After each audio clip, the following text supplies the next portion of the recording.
Hey, as we are moving into our grammar section, there's something I wanted to point out. When we look at language, it is a very living, changeable thing. If you've ever tried to go back and read Shakespeare, you know that it's English, but it's not our English.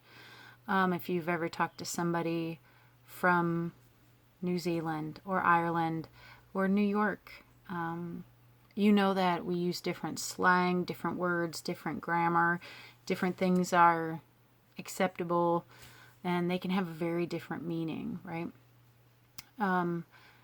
So when we look at what is correct, I put this in air quotes very deliberately because it's all a matter of intention and purpose. So if you are raised listening to and speaking an Appalachian dialect, that is not what is standard, right? And people can say it's incorrect. But when we look at languages, there was an old Yiddish scholar, and I forget his name, but when asked the question, what's the difference between a dialect and a language, he said, well, a language is the dialect that has the army. So saying that dialects are incorrect is a classist thing. Well, it's not the dialect of those in power, so it must be wrong. And we all know that, especially the Appalachian dialect here, people judge us harshly for it. It's socially acceptable to make fun of the way we speak for some reason. And when you speak to people from out of here, they can judge us harshly and think all those those ridiculous stereotypes of people in Appalachia. I think of my father. He was born in Nottingham, England, in the 30s, and when he was born into a poor coal mining family, it was just on the other side of the ocean. And when he was 17 and he was done with school, he went into the Royal Armed Forces, into the army. And when he did, he trained himself to speak with a higher class British dialect. So he changed his accent, right, the way he would say the words, but he changed the dialect, the actual structure of his grammar and his sentences, so people wouldn't hear his poverty. They wouldn't hear the way he spoke and knew that he came from the community that he did. And that is a personal choice that nobody can make for us.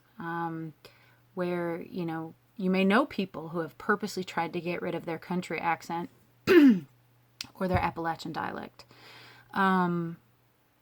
Because we can benefit from code switching, but I also think when we do that, we lose something. So this idea of code switching from one mode of communication to another, just think about how you would be acting.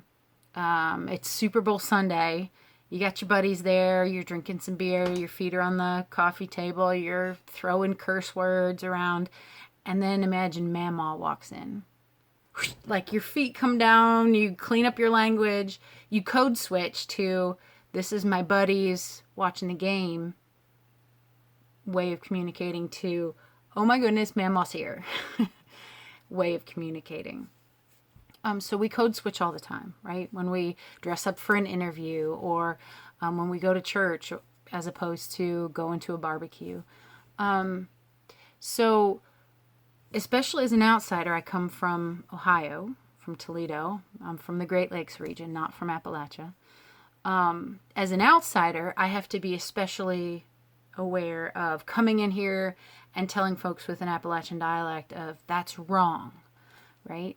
But to be honest, what's accepted in an Appalachian dialect to say, oh, they done it. Okay, well, the standard correct way would say they did it.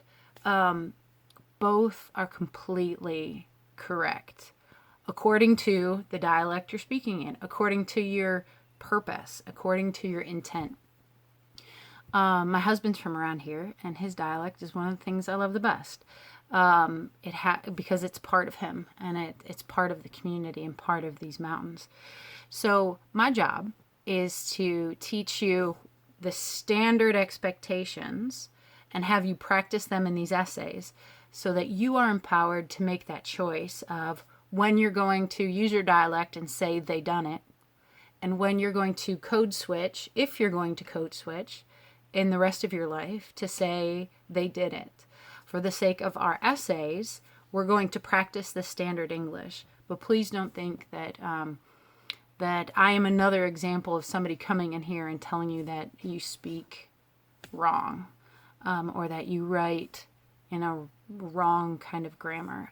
It's a very personal choice. It's a very political choice, and you can benefit from, both of them. So I just want you to be able to understand these as separate but of equal value so that you can switch between them when and if you decide to. So I just wanted to say that as we're moving into grammar, and if you have any questions, especially if most of the people you speak to and listen to have an Appalachian dialect, learning the standard dialect can almost be like learning a second language, and I'm very happy to help with that so that you have the power of choice later. So that's all.